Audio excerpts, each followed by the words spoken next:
Hi, പുതിയൊരു വീഡിയോയിലേക്ക് നിങ്ങൾക്ക് എല്ലാവർക്കും സ്വാഗതം. അപ്പോൾ ട്രാവൽ ആൻഡ് ഈറ്റ് വിത്ത് അർജു ഇന്നിപ്പോൾ ഒരു മൂവി റിവ്യൂ ആയിട്ട് വന്നിരിക്കുന്നത് പെട്ടെന്ന് എടുക്കുന്ന ഒരു വീഡിയോ ആണ്. 2025 ആദ്യത്തെ സിനിമ എക്സ്പീരിയൻസ് മലയാള സിനിമയായിട്ടുള്ള രേഖാചിത്രം.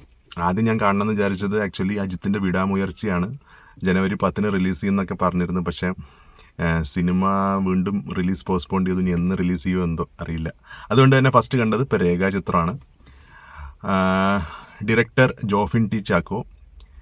ഇദ്ദേഹം ഓൾറെഡി പ്രീസ്റ്റ് എന്ന് പറയുന്ന മമ്മൂട്ടി ചിത്രത്തിൻ്റെ ഡയറക്ടറാണ്. പിന്നെ എനിക്ക് അറിയാവുന്നൊരു വ്യക്തിയാണ്. നേരിട്ട് പരിചയമില്ലെങ്കിലും അങ്ങനെ കണ്ടു പരിചയമൊക്കെ ഉള്ള അറിയാവുന്നൊരു വ്യക്തിയാണ്. അപ്പോൾ അതുകൊണ്ട് തന്നെ അദ്ദേഹത്തിൻ്റെ സിനിമ കാണണമെന്ന് ഉണ്ടായിരുന്നു, പ്ലാൻ ഉണ്ടായിരുന്നു. പിന്നെ ഈ സിനിമ ഞാൻ കേട്ടത് മലയാള സിനിമയിലെ ഒരു ഇൻ്റർവെൽ ഇല്ലാതെ വരുന്ന ആദ്യത്തെ സിനിമയായിരിക്കും എന്നാണ് ഞാൻ കേട്ടത്. But I don't know. ഞാനിന്ന് കണ്ടപ്പോൾ ഇൻ്റർവെൽ ഉണ്ടായിരുന്നു.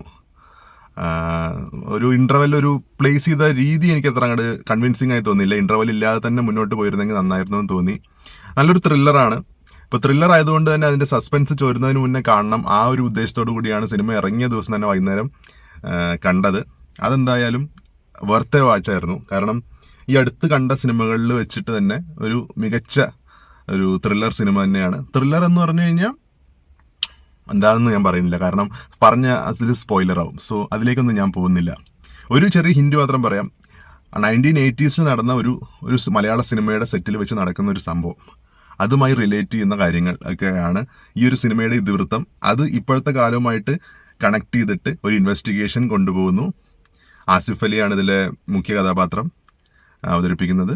പിന്നെ അതോടൊപ്പം തന്നെ അനശ്വര രാജൻ, മനോജ് കെ ജയൻ, പിന്നെ സിദ്ദിഖ്, ഇന്ദ്രൻസ്, ജഗദീഷ്, ഹരിശ്രീ അശോകൻ, പിന്നെ കുറച്ച് നമുക്ക് പറയാൻ പറ്റാത്ത കുറച്ച് ആൾക്കാരുണ്ട്. പറഞ്ഞു കഴിഞ്ഞാൽ സ്പോയിലറാവും. പിന്നെ ഇപ്പോഴത്തെ കാലത്ത് ഏറ്റവും ആധുനിക സാങ്കേതിക വിദ്യയായിട്ടുള്ള AI ടെക്നോളജിയൊക്കെ യൂസ് ചെയ്തിട്ട് മരണപ്പെട്ടു പോയ ചിലരെയൊക്കെ റീക്രിയേറ്റ് ചെയ്ത് കൊടുത്തിട്ടുണ്ട്. അതുപോലെ തന്നെ ചില സിനിമാ നടന്മാരെയൊക്കെ അവർ റീക്രിയേറ്റ് ചെയ്തിട്ടുണ്ട് പഴയ ലുക്കിൽ. അതൊക്കെ കാണാൻ വളരെ വളരെ നന്നായിരുന്നു.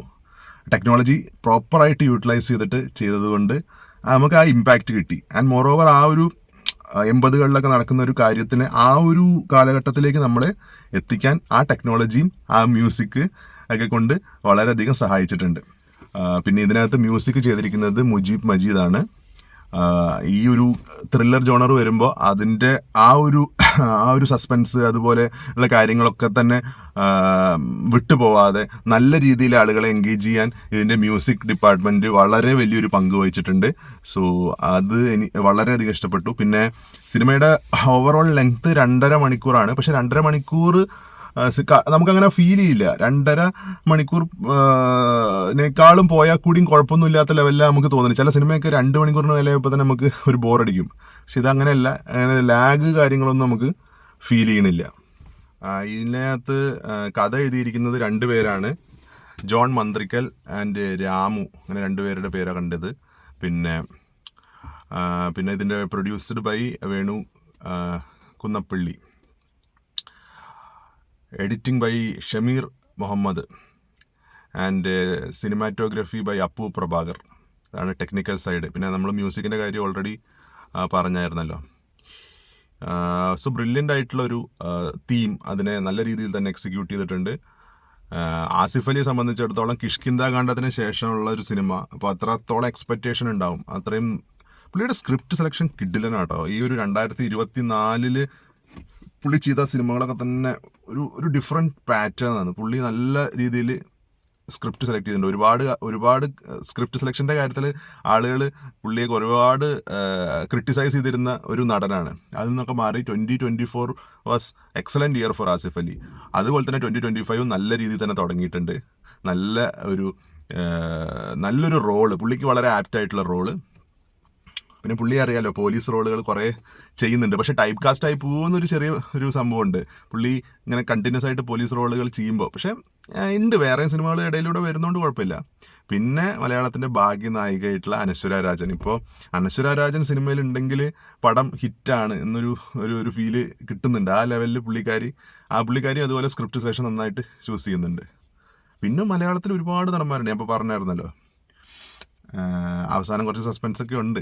അപ്പോൾ എന്തായാലും നിങ്ങൾക്ക് വർത്ത് എ വാച്ചാണ്. തിയേറ്ററിൽ തന്നെ ഈ 2025 ജനുവരിയിലെ ആദ്യത്തെ ഹിറ്റ് ഇതായിരിക്കും എന്ന് എനിക്ക് തോന്നുന്നു. കാരണം ടോവിനോൻ്റെ ഓൾറെഡി ഇറങ്ങിയ മൂവി അത്ര നല്ല റെസ്പോൺസ് അല്ല. അപ്പോൾ ഇത് എന്തായാലും ബോക്സ് ഓഫീസ് നന്നായി കത്തിക്കയറാൻ ചാൻസ് ഉണ്ട്.